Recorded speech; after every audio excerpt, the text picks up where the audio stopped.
አብዛኛውን የልጅነት ዕድሜው ኖርዌይ የምዕራባዊ ክፍል በሆነችው በትንሽዬዋ የገጠር መንደር አሳልፏል። ታዲያ ሁልጊዜም ኳስን ማንጠባጠብ ይወድ ነበርና አባቱ የቀድሞ የትልቅ የእግር ኳስ ተጫዋች በመሆኑ የልጁን የእግር ኳስ ክህል ለመረዳት ምንም ጊዜ አልፈጀበትም ነበር።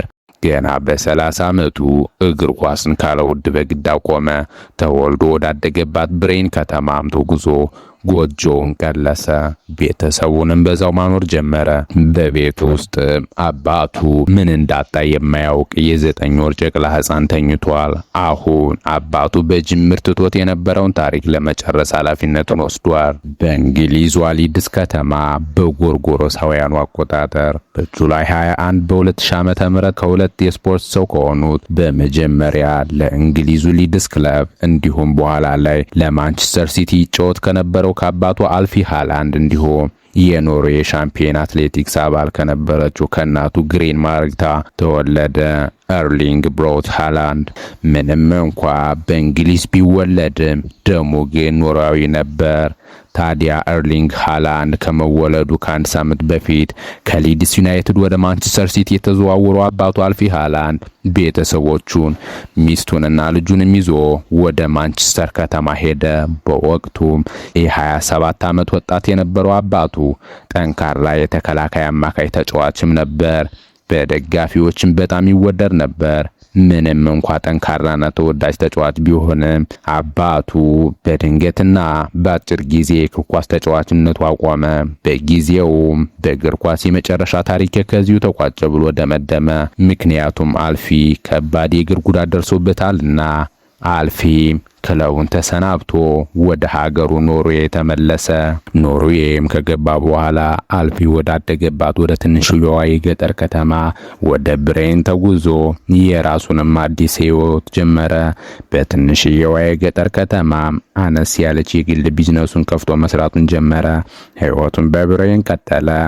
በሳምንት የእረፍት ቀናትም ልጁን ሃላንድን ብሬን የገጠር ከተማ ውስጥ ወዳለ የእግር ኳስ ሜዳ ይወስደው ነበር። ታዲያ ብሬን ትንሽዬ የገጠር ከተማ ነበረችና አጠቃላይ ኗሪዋም ከ12000 በላይ አይበልጥም ነበር። ታዲያ ኤርሊንግ ሃላንድ 5 ዓመት ሲሆነው ብሬን ውስጥ የሚገኘውን አባቱ በአንድ ወቅት ይጫወትበት የነበረውን የታዳጊዎች አካዳሚን ተቀላቀለ። የአካዳሚው አሰልጣኝ የነበረው ሰው ብዙ ሕፃናትን ለብዙ ዓመታት ያሰለጠነ ሲሆን ይሄ ልጅ ግን ከምንጊዜውም በላይ ቀልቡን ይዞታል። ልጁ አይፈራም። ማንየው ከማን ጋር ይጫወት እሱ ምንም የሚያስጨንቀው ነገር የለም። እሱ ጎል ማስቆጠር ብቻ ነው ዓላማው። ታዳጊው ሃላንድም ገና በልጅነቱ የተለያዩ ስፖርቶችን ይሰራ ነበር። መረብ ኳስ፣ ጎልፍ እንዲሁም የእናቱን ፈለግ በመከተል በሩጫ ትራክ የሚሮጥ ነበር። ቢሆንም ግን እንደ እግር ኳስ ቀልቡን የገዛው ነገር አልነበረም። በጨለማ ሳይቀር ይጫወት ነበር። አባቱ ሁልጊዜም ወደ ትሬኒንግ ቦታው ሁልጊዜም የሚወስደው ነበር። ዳር ሆኖም ቆሞ ያየው ነበር። ቢሆንም ግን ምንም አይነት ግፊት አያሳድርበትም ነበር። ራሱን በራሱ እንዲያሳድግ ይፈልግ ነበርና ነው። ታዲያም ኤርሊንግ ሃላንድ 17 ዓመት ሲሆነው ኖርዌያዊው ጋዜጠኛ ሃላንድን የወደፊት ምኞቱ ምን እንደሆነ ጠየቀው። ሃላንድ መለሰ። አባቱ ይጫወትበት ከነበረው ከሊድስ ዩናይትድ ጋር በመሆን የፕሪሚየር ሊግ ዋንጫን ማንሳት እንደሚፈልግና ከኖርዌይ ብሔራዊ ቡድንም ጋር እንዲሁ ጥሩ ነገር ማሳካት እንደሚፈልግ ለጋዜጠኛው ተናገረ። ገና በ15 ዓመቱ የብሬን ቡድን አባል የነበረ ሲሆን የሚጫወትበት መንገድ ከሱ በእድሜ የሚበልጡ ተከላካዮችን የሚያልፍበት መንገድ በጣም ያስገርም ነበር። በዚህም በኦክቶበር ወር ወደ ብሬን ዋና ቡድን እንዲያድግ ተደረገ። ለብሬን ዋናው ቡድን መጫወት የጀመረው ሃላንድ በድንቅ ብቃቱን ብዙዎችን አስገረመ። ብዙ ክለቦቹም አይናቸው እንዲጥሉበትና እሱን ለማስፈረም እንዲሻኮቱ አደረገ። በፌብራሪ 2017 ሃላንድ ኖርዌይ ውስጥ ትልቅ ከሚባሉት ክለቦች ውስጥ አንዱ ለሆነው ለሞልደ ፊርማውን አኖረ። የክለቡ አሰልጣኝም የቀድሞ የማንቸስተር ዩናይትድ አሰልጣኝ የነበሩት ኦሊ ጉናር ሶልሻየር ነበሩ። የቀድሞ የማንቸስተር ዩናይትድ እና የኖርዌይ ብሔራዊ ቡድን ተጫዋች ቀድሞ ከኤርሊንግ ሃላንድ አባት አልፊ ሆላንድ ጋር አብሮ ይጫወት የነበረው ኦሊ ጉናር ሶልሻየር አሁን ደግሞ የአልፊ ልጅ ኤርሊንግ ሃላንድን ማሰልጠን ጀምሯል። በሞልደ ቤትም ሃላንድ እድገቱ ፈጣን ነበር። ለሱ ወሳኝ የሆነውን ነገር ሁሉ ያደርጋል። በአንደኛ የውድድር ዓመትም ራሱን በብዙ ረገድ በማሳደግ ላይ የነበረው ሃላንድ በሁለተኛ ዓመት የውድድር ዓመቱ በ17 ጨዋታዎች የመጀመሪያ 11 ውስጥ ገብቶ መጫወት የቻለ ሲሆን በ17 ጨዋታዎች 12 ጎሎችን ለማስቆጠር በቅቷል። ይህን አስገራሚ ብቃቱንም የአውሮፓ ትልልቆቹ ክለቦች አይናቸውን የጣሉበት ሲሆን በጃንዋሪ ወር በ2019 በ18 ዓመቱ ሃላንድ ለኦስትሪያው ክለብ ሬድ ቡል ሳልዝበርግ ፊርማውን አኖረ። ኖርዌይም አሳድጋው አውሮፓ እሱን ለዓለም አስተዋውቀዋለች። በሜይ 2019 የኖርዌይ ከ20 ዓመት በታች ቡድን ወደ ፖላንድ ከ20 ዓመት በታች የዓለም ዋንጫ ሀገር ተጉዞ በሜይ 30 በሉብሊን ከተማ ኖርዌይ ሆንዱራስን የገጠመች ሲሆን በዛ ምሽት ኖርዌይ ሆንዱራስን 12-0 አሸነፈች። በጨዋታውም ኤርሊንግ ሃላንድ 9 ጎሎችን ማስቆጠር ቻለ። ጨዋታው እንዳለቀ ብዙዎችን ያስገረመውን ሃላንድን ለማነጋገር ጋዜጠኛው ወደሱ ሄደ። 9 ጎሎችን ያስቆጠረው ሃላንድ ደስተኛ ይሆናል ተብሎ ቢታሰብም የሆነው ግን ሌላ ነበር። ጋዜጠኛው ሃላንድ ሲጠይቀው ሃላንድ በንዴት ውስጥ ነበር። ምክንያቱም የመጨረሻዋን ምቱን ወደ ጎልነት ባለመቀየሩ እየተናደደ ነበርና ከ4 ወራት በኋላ በወቅቱ ይጫወትበት የነበረው ሬድ ቡል ሳልዝበርግ በሻምፒየንስ ሊጉ ከጌንክ ጋር የተጫወተ ሲሆን በጨዋታው ሃላንድ በመጀመሪያው አጋማሽ ብቻ ሃትሪክ በመስራት የብዙ ኃያላን ክለቦችን ትኩረትንም ለመሳብ ችሏል። በጃንዋሪ 2020 ሃላንድ ለጀርመኑ ክለብ ለቦሩሲያ ዶርትመንድ ፊርማውን አኖረ። በዛ ወርም ቦሩሲያ ዶርትመንድ የመጀመሪያ ጨዋታውን ከአውግስበርግ ጋር የተጫወተ ሲሆን ሃላንድ የቡድኑ አካል ነበር። በጨዋታውም ተቀያሪ ወንበር ላይ የተቀመጠው ሃላንድ በሁለተኛው አጋማሽ ተቀይሮ መግባት ቻለ። በገባም በ20 ደቂቃ ውስጥ ብቻ 3 ጎሎችን በማስቆጠር ሃትሪክ መስራት ቻለ። በዚህም ከምንጊዜውም በላይ የብዙዎች መነጋገሪያ ሆነ። በተሰለፈባቸው ጨዋታዎችም ሁልጊዜ በሚባል ደረጃ ጎሎቹን ያስቆጥራል። ሪከርዶችን በየወሩ መስበር ለሱ የተለመደ ነገር ነበር። በቦሩሲያ ዶርትመንድ ቤትም ለሱ የማይረሳ አንድ ምሽት ነበር። እሱም የሻምፒየንስ ሊግ ምሽት ሲሆን ቦሩሲያ ዶርትመንድ በሜዳው ከፈረንሳዩ ኃያል ክለብ ፓሪስ ሰን ዠርመን ጋር ጨዋታውን ያካሂዳል። በወቅቱም ሃላንድ 19 ዓመት ልጅ ነበረ። እስከ 69ኛው ደቂቃ ጨዋታው ካለ ግብ ቀጠለ። በ69ኛው ደቂቃ ሃላንድ አንድ ኳስ አገኘ። ያንን ኳስም በአንድ ንክኪ ብቻ ወደ ጎልነት ቀየረ። ከ6 ደቂቃዎች በኋላም ኔይማር ለፓሪሱ ክለብ የአቻነት ግብ አስቆጠረ።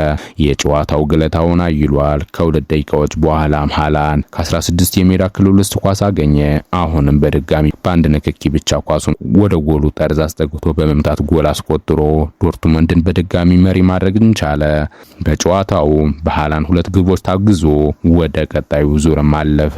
በ2021 ሃላንድ ከቢጫና ከጥቁሮቹ ለባሾች ከቦሩሲያ ዶርትመንድ ጋር በመሆን የጀርመን ዋንጫ ድል አጣጥሟል። በሻምፒየንስ ሊጉ 10 ከዛም 15 ከዛም 20 ጎሎችን በፍጥነት ለማስቆጠር የቻለ ተጫዋች በመሆን ሪከርድ መያዝ ችሏል። በሚያሳየው አስገራሚ ብቃት ዓለም ላይ ካሉ ወጣት ተጫዋቾች ሁሉ በጣም ተፈላጊው ተጫዋች ነበር። ታላላቆቹ የአውሮፓ ክለቦች ቼልሲ፣ ሪያል ማድሪድ፣ ማንቸስተር ዩናይትድ፣ ባየር ሙኒክን የመሳሰሉ ትልልቆቹ ክለቦች ሃላንድን ለማስፈረም ፉክክር ውስጥ ገቡ።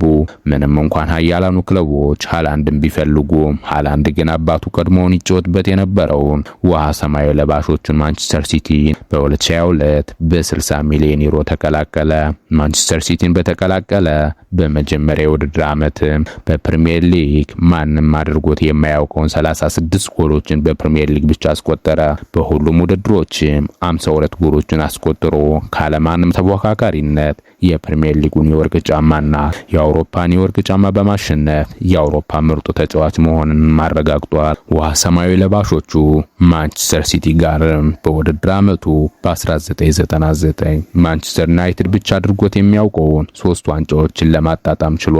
ታዲያ በክለብ ደረጃ ብዙ ዋንጫዎችን ማጣጣም የቻለው ኤርሊንግ ብራውት ሃላንድ ሀገሩን ወደ ዓለም ዋንጫ የማሳለፍ ኃላፊነት በትከሻው ላይ ተጥሏል። ይህን ኃላፊነትም ሃላንድ በበቂ ሁኔታ ተወጥቷል። ሀገሩ ኖርዌይን ለ2026 የዓለም ዋንጫ ማሳለፍ ችሏል።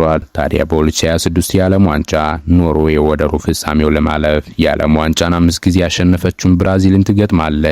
በዚህ ጨዋታም ለብራዚል የአሸናፊነት ግምት ቢሰጣትም ኖርዌይ በሃላንድ 2 ግቦች ብራዚልን 2-0 አሸንፋ ሩብ ፍጻሜውን ተቀላቅላለች። በታሪኳ ለመጀመሪያ ጊዜ ወደ ሩብ ፍጻሜ የተሻገረችው ኖርዌይ እንግሊዝን ትገጥማለች። ታዲያ ከእንግሊዝ ጋር ባደረጉት ጨዋታ ሳይጠበቅ ከዚህ የደረሰው የኖርዌይ ብሔራዊ ቡድን የተቻለውን ቢያደርግም ወደ ግማሽ ፍጻሜው ግን ሳያልፍ ቀርቷል። ኤርሊንግ ሃላንድም ሀገሩን እየመራ እስከ ግማሽ ፍጻሜው በመጓዝ የሀገሩ ጀግና ለመሆንም በቅቷል። ደጋፊዎችን ከመጠን በላይ አስደስቷቸዋል። ከዓለም ሕዝብ ልብ ውስጥ እስከ መቼውም ይቀመጣል። ምንም ነገር እንደሚቻል ለኖርዌያውያን ታዳጊዎች ምሳሌ በመሆንም አሳይቷል። አባቱ አንድ ጊዜ ብቻ የዓለም ዋንጫን የተሳተፈ ሲሆን ልጁ ግን ታሪኩን ቀይሮታል። በውድድሩም ሃላንድ 7 ጎሎችን አስቆጥሯል። ለዘመኑ ምርጥ ተጫዋቾች ከሆኑት ከነ ሮናልዶ፣ ከነ ሊዮኔል ሜሲ፣ ከነ ክሊያን ምባፔ፣ ከነ ኔይማር ጁኒየር ውስጥ ለመስተካከል ለመወዳደርም በቅቷል። ታዲያ ከዚህ በኋላ በእንግሊዟ ሊድስ ተወልዶ 12000 ያክል ህዝቦች ብቻ በሚኖርባት ትንሽ ከተማ ብሬን ያደገው ኤርሊንግ ብራውት ሃላንድ ምን ያሳየን ይሆን?